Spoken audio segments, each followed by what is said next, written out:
Dear friends, today's lecture topic is on large computer systems. In this topic, we have to see forms of parallel processing, array processor, the structure of general purpose multiprocessors, interconnects, program parallelism, and shared variables, then finally multi-computers. First one, forms of parallel processing.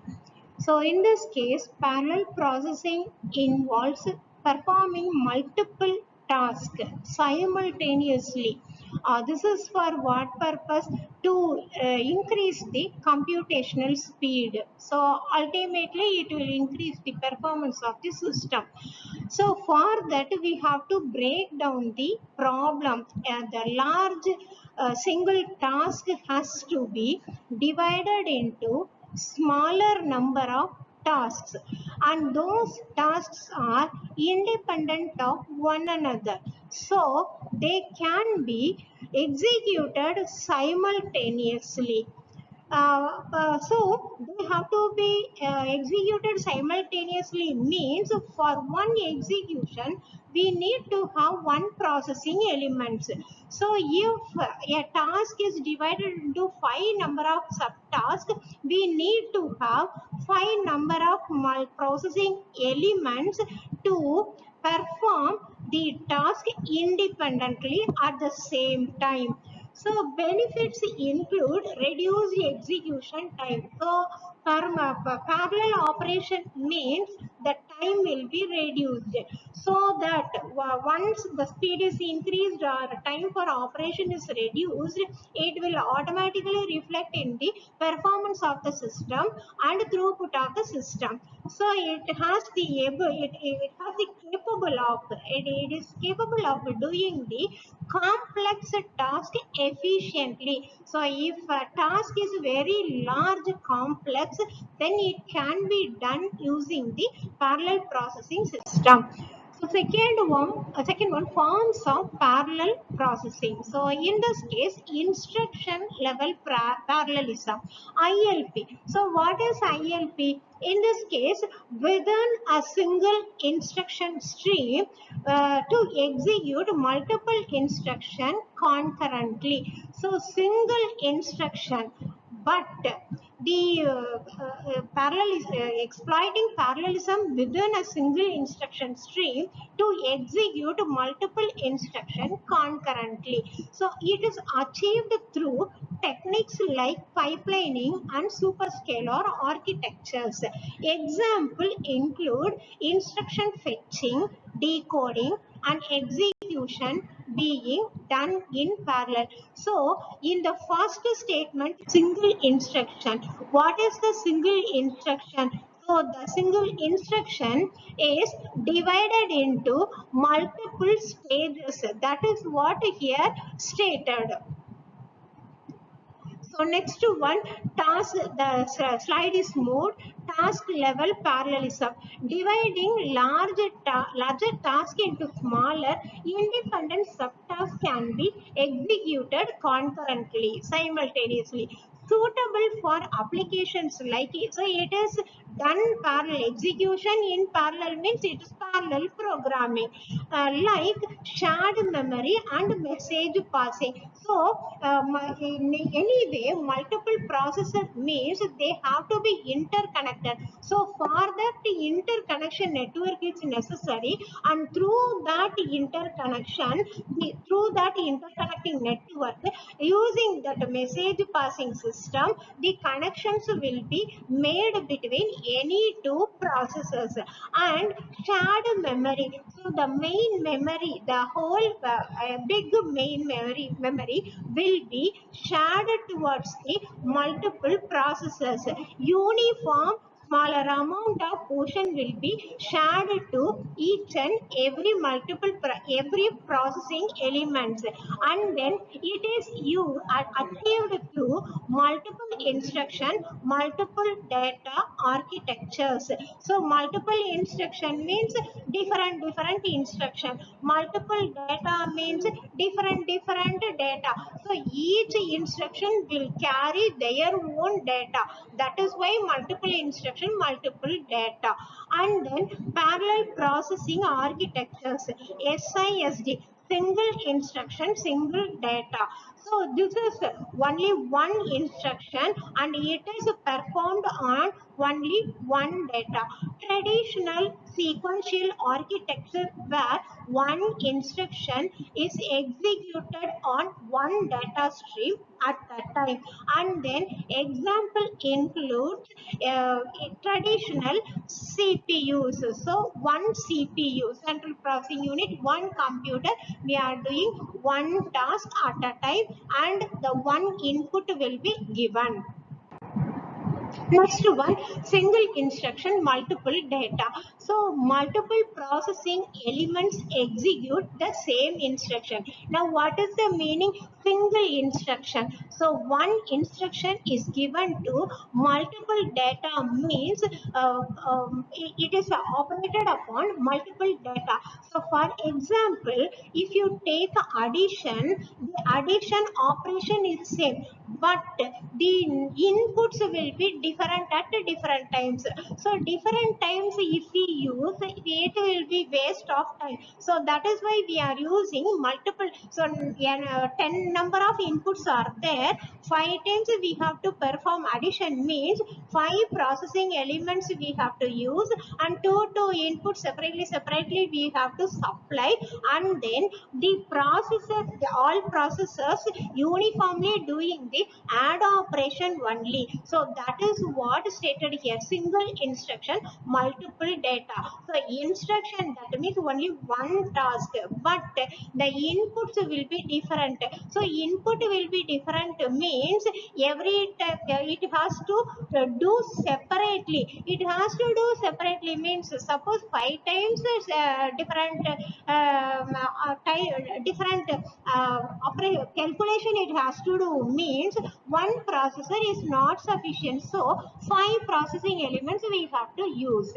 So it is suitable for array processing and vector computation. So array of numbers for that and vector operations, for those two this will be used. And then multiple instructions, single data. So single data, but so on the same data we have to perform addition, subtraction, division, multiplication. So for this, in this example I am telling, in the same way input is same, but on that particular input we have to perform so many operations. For that we have to use multiple instruction, single data, and multiple processors operate on the same data.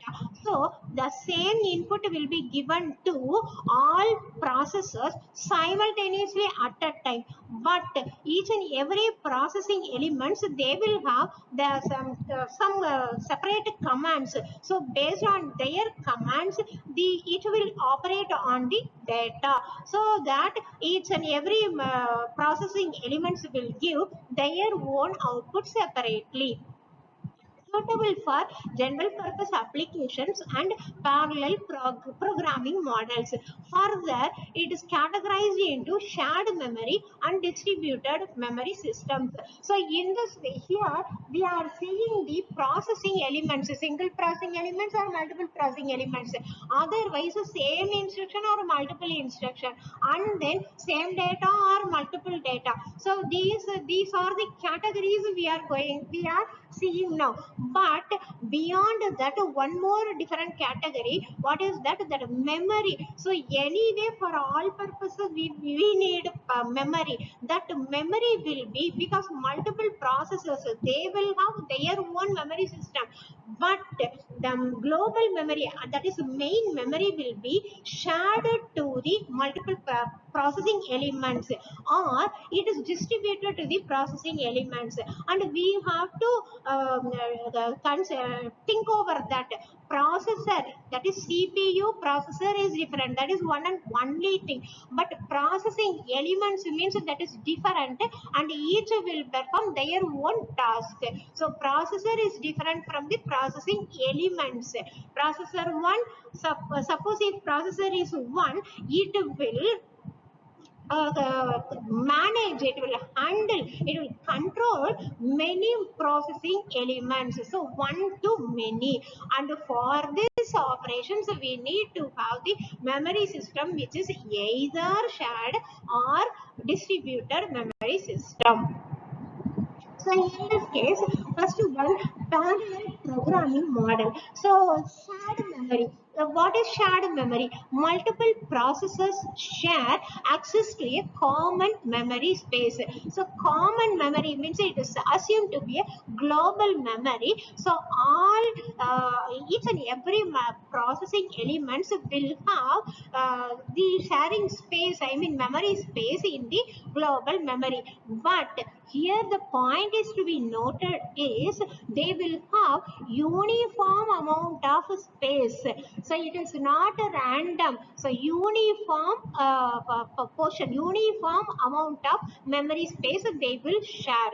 And second one, communication between processors is done through the shared variables. Examples include threads and OpenMP. So thread means it is a portion of the main instruction, that is thread. Now we are going to see about thread, so I am leaving that. Next one, distributed memory. Each processor has its own memory space that is dedicatedly given to the particular processing elements, processors. And then communication between the processors is done through the message passing, because every processor will have their own memory, so that suppose if they need some other data from other processing element, then we need to do using the message passing over the interconnection network. And an example for this is MPI. Next one, advantage and disadvantage of parallel processing. Advantages: increased speed and throughput, because parallel means simultaneous, means speed increases, means it is advantage only. Speed, throughput, performance, everything is going to be increased. And then ability to handle complex task efficiently, because large single task is separated into smaller, easier task, subtask. And then scalability to accommodate increasing computational demands, so it will be able to handle those. And then disadvantage, complexity of programming and algorithm design, so anyway the task is difficult to only. And potential for communication overhead between the processors. So if any two processor want to have the communication between the two, in between interconnection network and message passing should be available. It will increase the overhead, so overloading, that is burden. And then challenges in load balancing and resource contention. Then a processor which is used to perform different computation on a huge array of data, it is difficult. So huge array of data means it consumes the time, and it will affect the processor.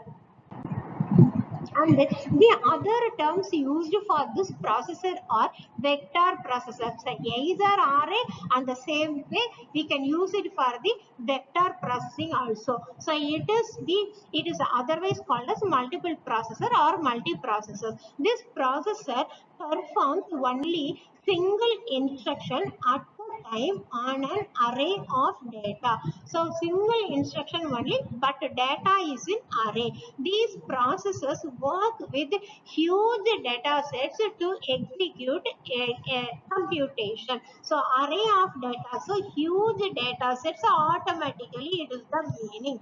So they are mainly used for enhancing the performance of computers. So one at a time single means okay, but a large amount of data, then it will be easily done, means automatically it is useful only. So performance of the computer will be increased, because data size is less means no problem. Data size is large, huge data data size, and it is also done, it is executed so quickly, means automatically it increases the performance of the computer.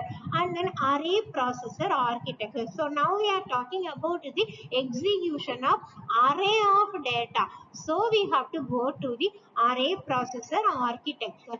An array processor includes a number of arithmetic logic unit, because so arithmetic logic unit is number of ALU is more, means they will do arithmetic calculation independently, which allows all the array elements to be processed together. So at a time, each ALU in the processor is provided with local memory. So every ALU has its own local memory, which is known as processing element or PE. So one ALU with its own memory means one processing element. Then the architecture of this processor is shown below. I mean, the diagram is coming in the next slide. By using this processor, single instruction is issued through a control unit, and that instruction is simply applied to number of data sets simultaneously. Only one instruction, but data is more. By using single instruction, a similar operation. So single instruction means, suppose if it is an add operation is performed on all data. Suppose if it is multiplication, that operation is performed on all data. But all data means array of data, which makes it suitable for vector computation. So many, the arrival of many data, that is the vector computation. Next one, the diagram is shown here. ALU with its own memory. So here memory is available, and this is called as PE, processing element 1. Second, ALU2 with its own local memory, it is PE2, and ALU3 with its own local memory, PE3 and PE4.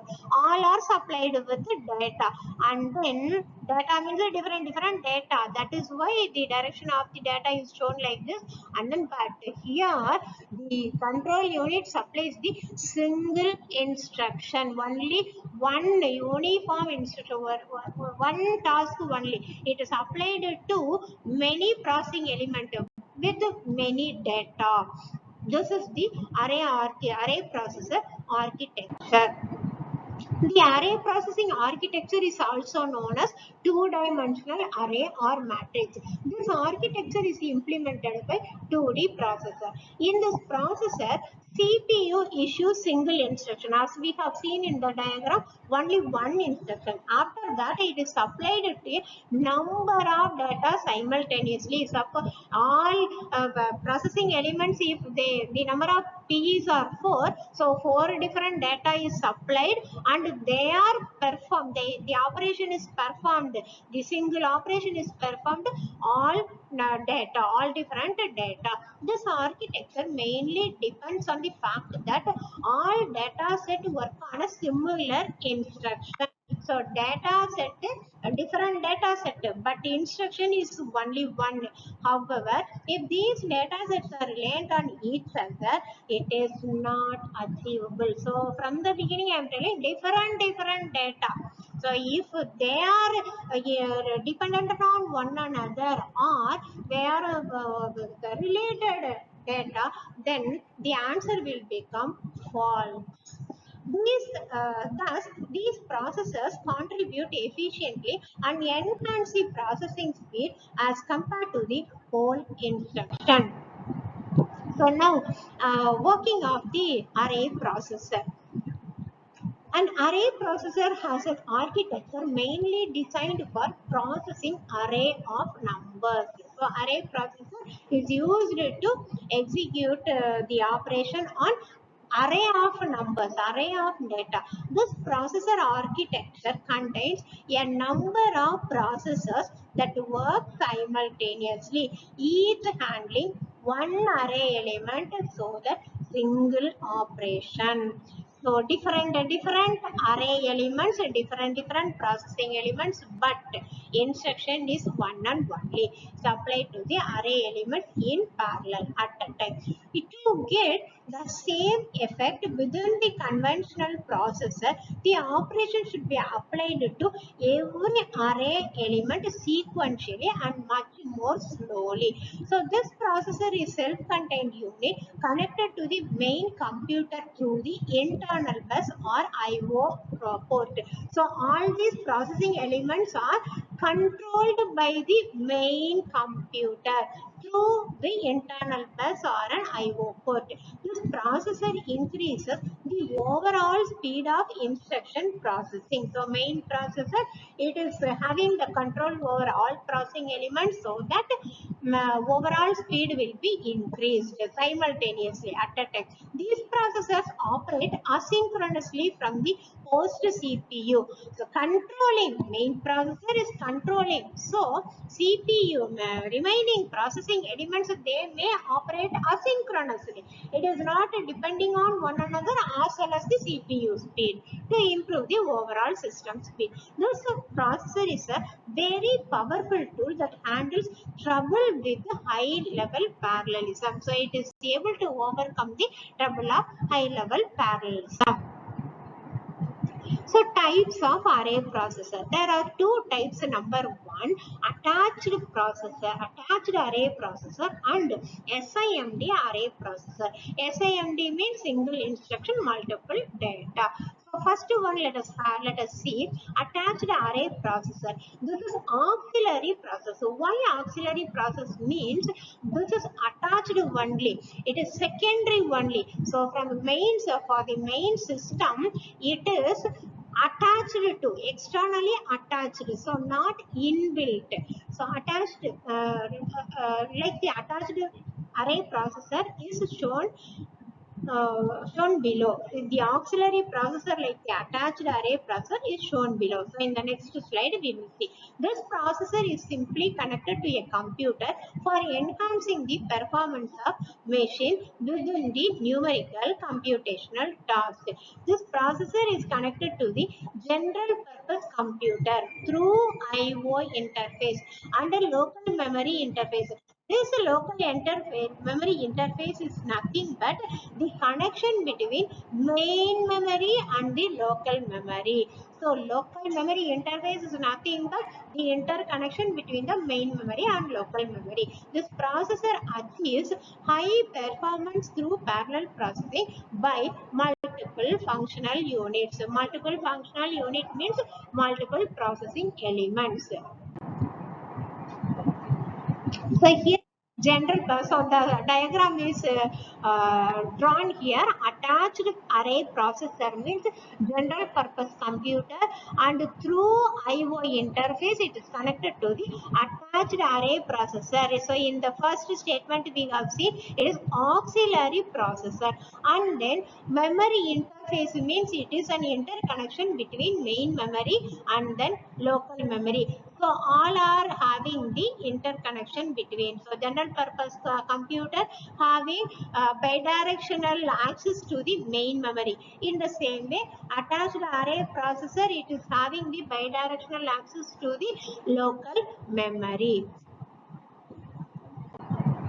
Then SIMD array processor. So second type of array processor is single instruction multiple data. It is a computer is a computer with several processing units. So as I have told you already that one processor with it is controlling the several processing elements. These processing units perform the same operation in synchronization under the supervision. So the everything is controlled by the main processor so that all the operation will be synchronized.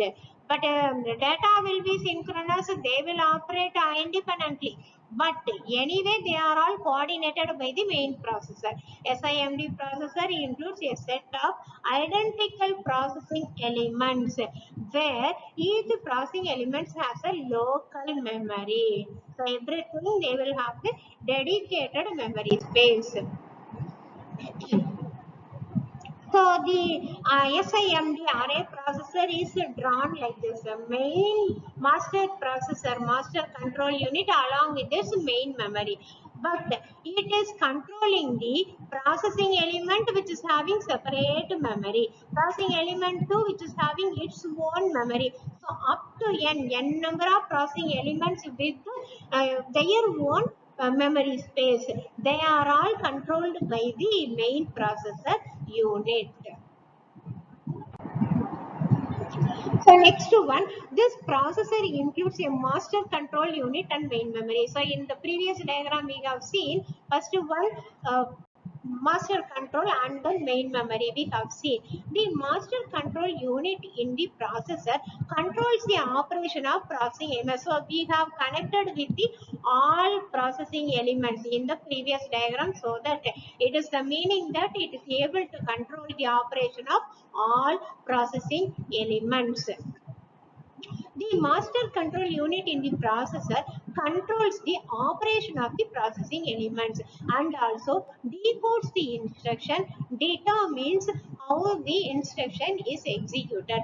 So, if the instruction is program control or scalar, then it is executed directly in the master control. So, now there is a question: every time master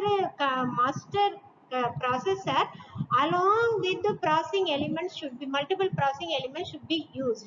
This is the question. The answer is no. Suppose your task is only using the scalar, then it is happening, it is executed in the main memory itself. It will not at all go to the processing element. Suppose an array operation or vector operation, then only the main processor along with the in coordination with the processing elements, the task will be executed. So only integer means the main processor is enough. But for vector process, vector execution, vector or array data execution, this processor along with the processing elements will be used. The main memory is mainly used to store the program, while every processing unit uses operands that are stored in its local memory. So here what we are telling, single instruction but multiple data. So single instruction through the main bus we can send, but multiple data means they have to be stored, they have to be held in the processing elements, so that thus compulsorily the processing element should have their own dedicated space. In that space only the corresponding data will be stored and the instruction will operate upon. The set of processors connected by communication network. So all the processing elements will be connected through a network. A multiprocessor system is an interconnection of two or more CPUs. Till now we have seen one CPU controlling so many processing elements, but there is a chance of having two or more CPUs with the memory and input output elements. So every CPU will have memory, one main memory, one CPU. In the same way, more CPUs also with the memory, one memory. And here, multiprocessor system are classified as multiple instruction stream, multiple data stream. So multiple instruction, multiple data. This is the next type. So first one, single instruction, single data. Then single instruction, multiple data. Then multiple instruction, single data. Then multiple instruction, multiple data. So these are all the four cases. Multiple. Then there exists a distinction between multiprocessor and multi-computer. So multi-computers means so many CPUs. Multi-processor means one processor controlling so many processing elements. Both but operation is same. All are performing the parallel operation only.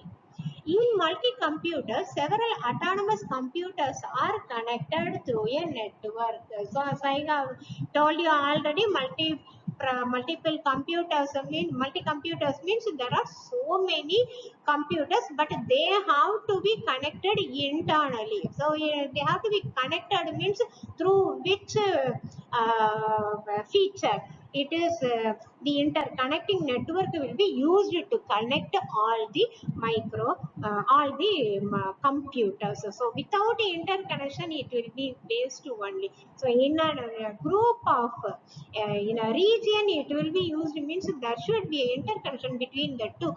Why interconnection is necessary means exchanging the data, exchanging the results. For that purpose only interconnection is needed. In multiple computers, several autonomous computers are connected through a network and they may or may not communicate. It's whenever necessary they will communicate. Whenever not necessary they will do their own task. But in multi-processor system, there is a single OS, so single processor that provides interaction between processors and all the components of the system to cooperate in the solution of the problem, to get the solution of the problem. So the main processor will control all the processing elements to operate in coordination with one another. Finally, we will get the solution.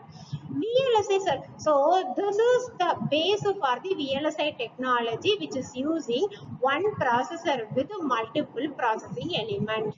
VLSI circuit has reduced the cost of computers to such a low level that to such a low level that the concept of applying multiple processors to meet the performance has become alternative design possibility. So basically it is useful for the VLSI technology. So the diagram is, it is interconnection network, processing elements, how many we have, P1, P2, P3, P4, P5, P6. It is a interprocessor communication network. P means processor, basic multiprocessor architecture.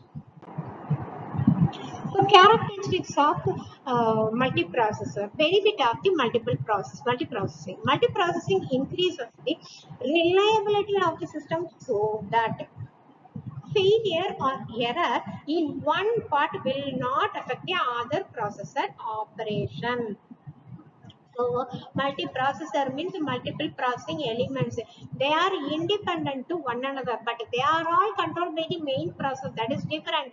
But suppose in between one processing element is not working, it does not work means this effect will not go on the other processing elements. They are independent, they are doing their own work. So it will at any cost it will affect the other processing elements. They will do their work.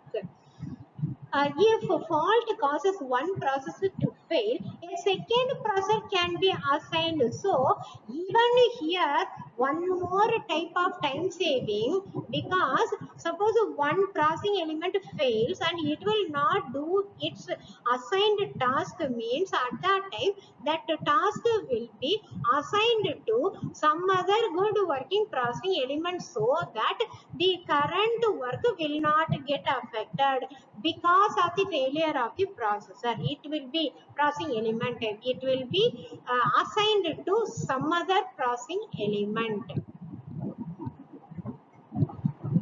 to perform the functions of the disabled one. And second one, improved system performance. It derives high performance from the fact that computations can proceed in parallel in one of the two ways. So anyway, parallel processing, what are they, how they are proceeded? There are two ways. Number one, multiple independent jobs can be made to operate in parallel.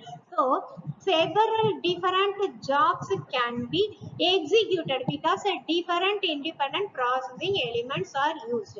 And second one, a single job can be partitioned into. So single job means a large single complex. It will be divided into subtasks and each are this can be achieved in two ways. So how they split out tasks are performed. explicitly, this will be done by declaring that the task of the program be executed in parallel. This can be achieved in two ways. How? So first one, tightly coupled system shared memory, and second one, loosely coupled shared memory. So now we are talking about the split task, how they are being executed. These are done using two concepts. Number one, tightly coupled. Number two, loosely coupled. Tightly coupled means share memory. Loosely coupled means distributed memory. So what are they? How they perform?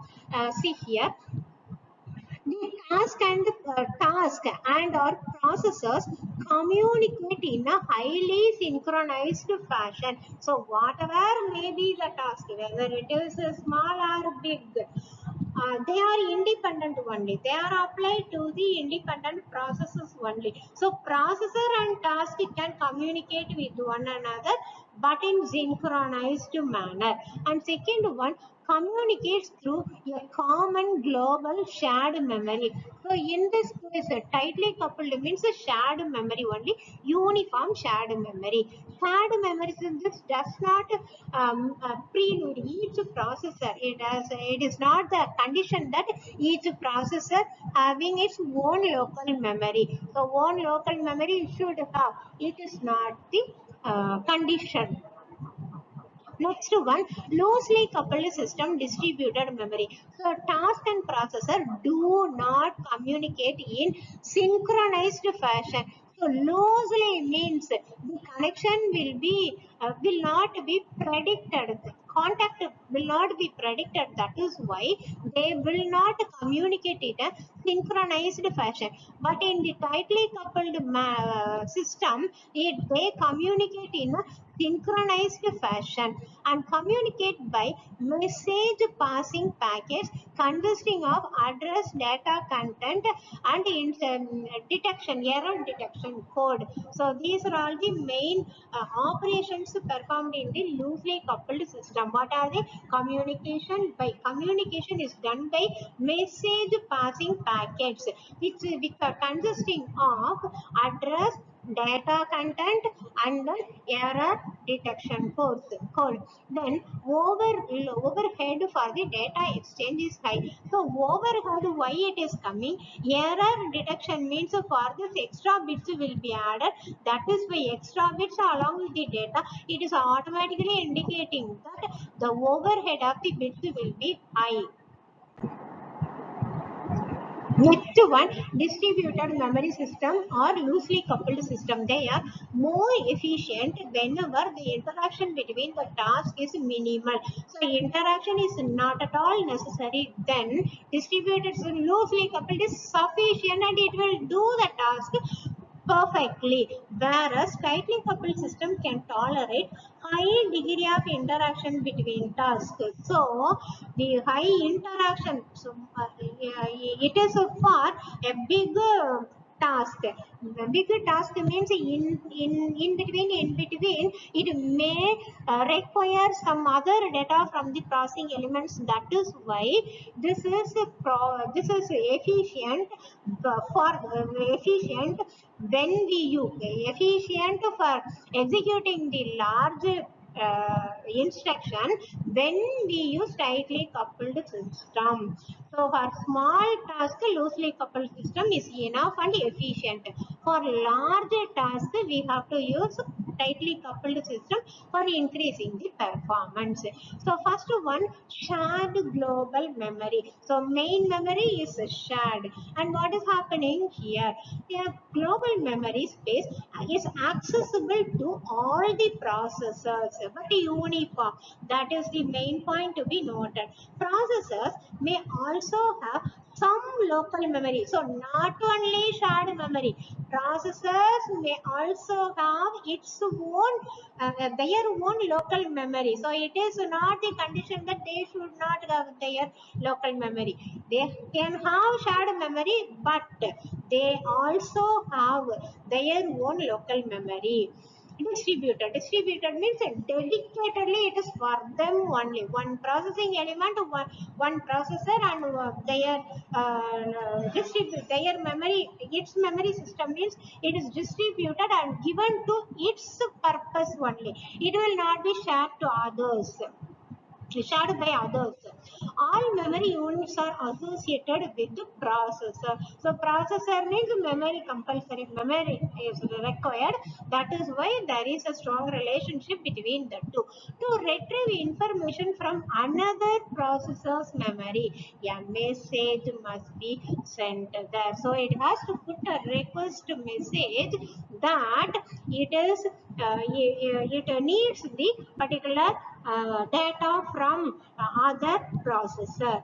And then uniform memory, all processors take the same time to reach all memory location. Suppose if it is a shared memory, and here processing element 1 2 3 4, it is shared. So this part is shared to this one, this part is shared to this one, this part is shared. So whenever it is accessing its memory, the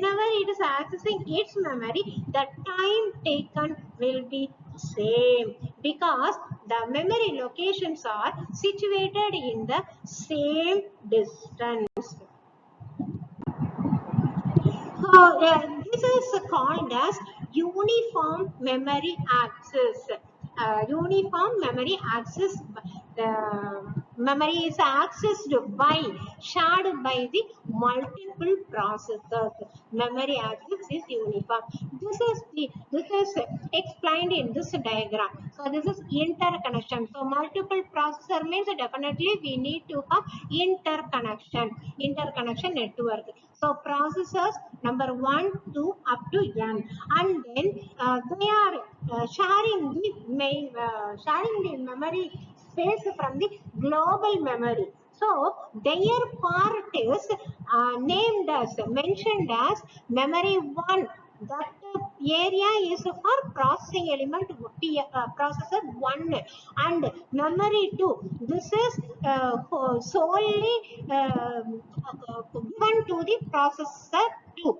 And in the same way, the nth memory space is given to the nth processing element. So next one, the characteristic, all processors have equally direct access to one large memory address space. So equal time is taken for accessing their allocated memory location. Limitation, memory access latency, hotspot problem, because memory to reach to the memory, it will take some amount of time. That also same only. If we calculate the latency, it will be uniform for all the processing element, because they are located in the same distance only. And then next category, non-uniform memory used by the multiple processor. Memory access is not uniform here. In UMA case, uniform. In NUMA case, it is not uniform. Now how it is? So in UMA case, we have to use the shared memory. In NUMA case, we have to use the distributed memory. So distributed memory means interconnection network through which all the processor can have the contact. So here also P1 up to Pn, but here through interconnection network they will have, in case of UMA, through interconnection network they will have the memory access from the shared memory, from the global memory. But here dedicatedly given to the processing element 1 P1 M1, for P2 M2, for Pn Mn. So dedicatedly, solely it is corresponding to the processing element only. Suppose P2 wants any data, it cannot take directly from the memory 1 or P1. With the control of P1, it has to send the request to P1. Then P1 will give, acknowledge and take the data from M1 and supply to the P2. And that too also not directly. Through interconnection network only it will be done. So in the same way, all processors can have connection in between them through the interconnection network. So sharing of the data is done.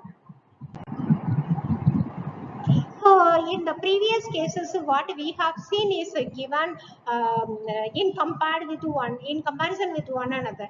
Shared memory means network. Here memory 1, memory 2, and so on. Here processor 1, processor 2, and so on.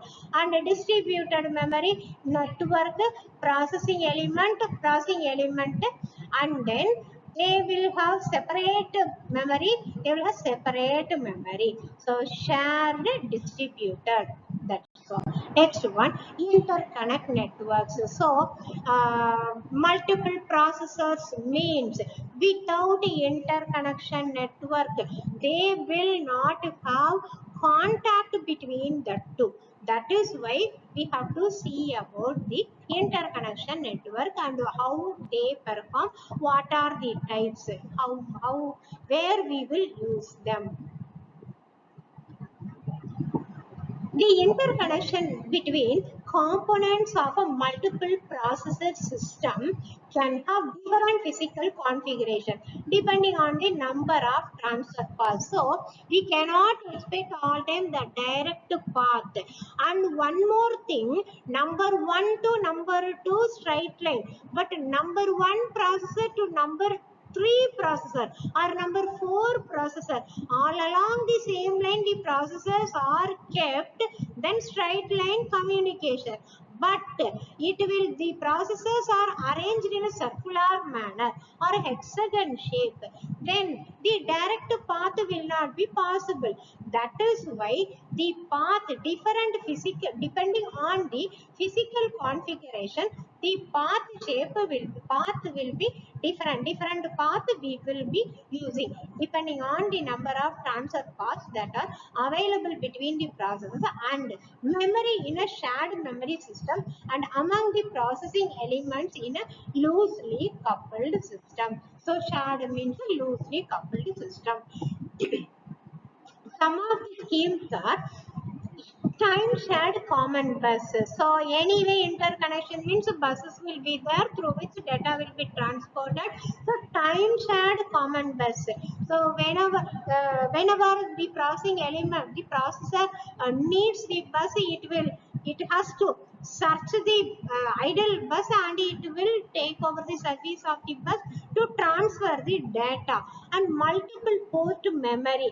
Second one, cross bar switch, multi-stage switching network, then hypercube system. So let us see first time shared common bus. All processors and memory are connected to a common bus or buses. Memory access is fairly uniform but not very scalable. A collection of signal lines that carry module to module communication. These are the collection of signal. Buses carry collection of signal and they pass from one module to another module to communicate. Data highways connecting several digital system elements. Operation of buses. So what are they? So simply we can see memory unit. They will have the connection to the central processing unit. I mean processor 1 up to processor 2, processor 3 and IOP1. Input output processor 1 and processor 2. But centrally it is happening through the common bus. That is what he get stated. All processors and memory. So common memory, but processors more connected through a common bus. And second one, system bus structure for multiprocessor. So it is another case, common shared memory. So like the previous case, it is also common shared bus.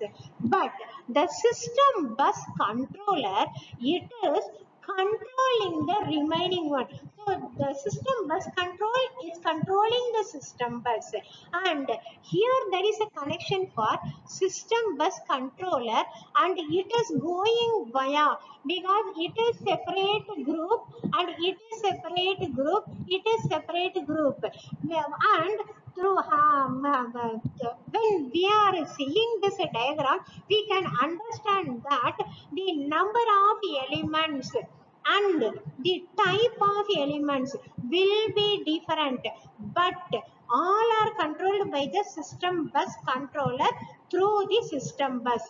That is why the cluster, in a cluster, how many number of elements, that will not, no, not necessarily to be uniform, they will be different. So here one CPU, one IOP and local memory, so these are all connected by via local bus, and here CPU, IOP, local memory. This is another case. All are connected by the local bus and entirely controlled by the, entirely it is done by the system bus, having the connection to the system bus by using the system bus controller. And then here system bus controller CPU only, and then local memory. Local memory is compulsory for the CPU, but no need to have IOP. IOP is not compulsory. So the number of elements it is having connection will be different in a different cluster. So it is not necessary to be uniform or same number to be maintained. So in the above diagram, we have number of local buses to its own local memory. So for local memory, local buses are available, and to one or more processors. So in that cases, more processors we have used, and each local bus may be connected to the CPU, IOP, and any combination of processor. IOP may be present or not, that also we have seen.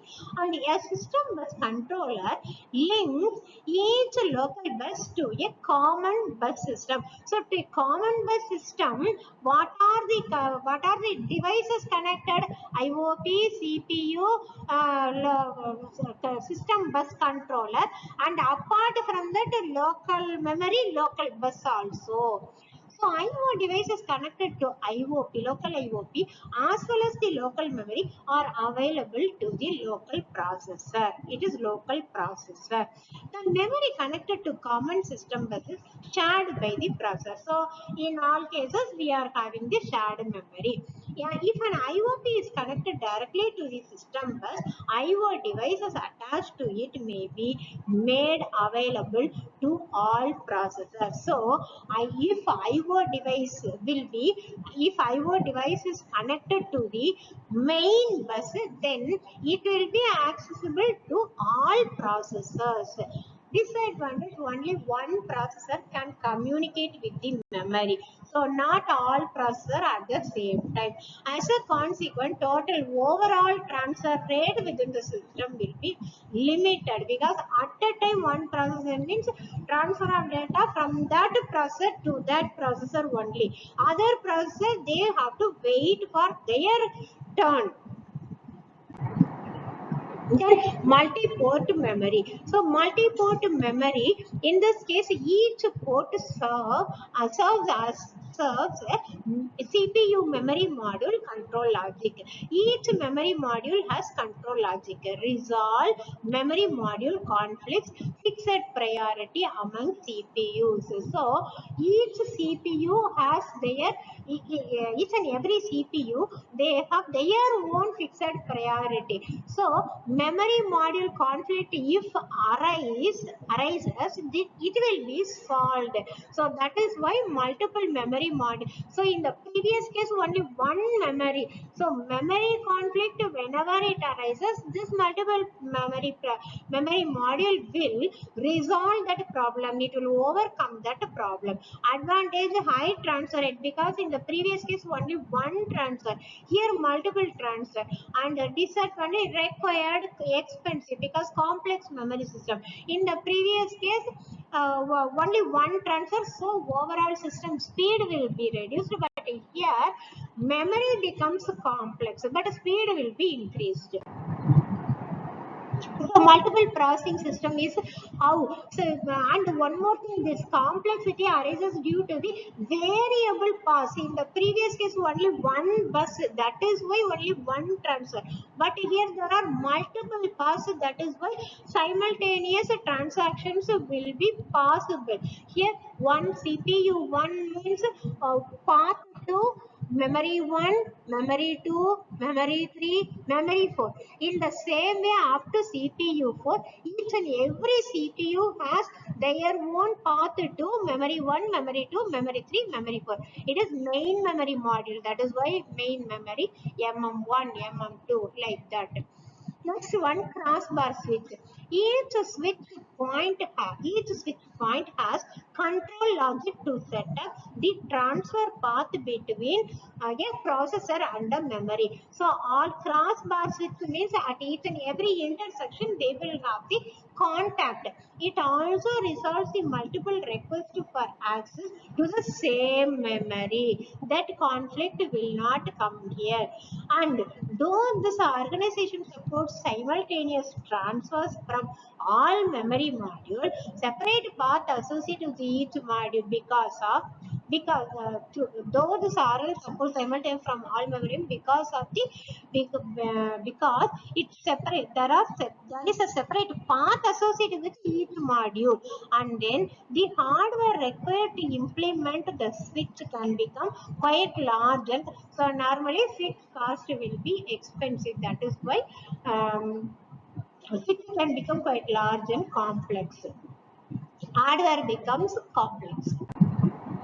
And then here that diagram is given here, CPU1, CPM. There only each and every CPU will have their own path, but here the number of paths are reduced. Number of paths is reduced. That is one advantage. But switch configuration is complex. That's all. See, only one is, so whenever the intersection is activating, that particular connection will come into effect and the transfer is possible. So simultaneously it can do, but already the memory is engaged, then the conflict will not come into effect. Support simultaneous transfers from all memory modules. And then interconnect network. So disadvantage, the hardware required to implement the switch can become quite large and complex. That already we have seen. And the next one, multi-stage switching network. The basic component of multi-stage switching network is two input, two output interchange switch. So here, see interstage, not interchange, interstage switch. Here, A, B, there are two inputs. So two inputs. Output will be 0, 1. Either A will get 0 directly or 1. Otherwise, B will get directly 1 or 0. So how it will be happened? A connected to 0, so direct, and A connected to 1 cross, and B connected to 0 cross, B connected to 1 directly. So in this way, the interstage connections will be made between two inputs A and B and the output 0 and 1. Next one, hypercube. So hypercube means it is 3D transaction.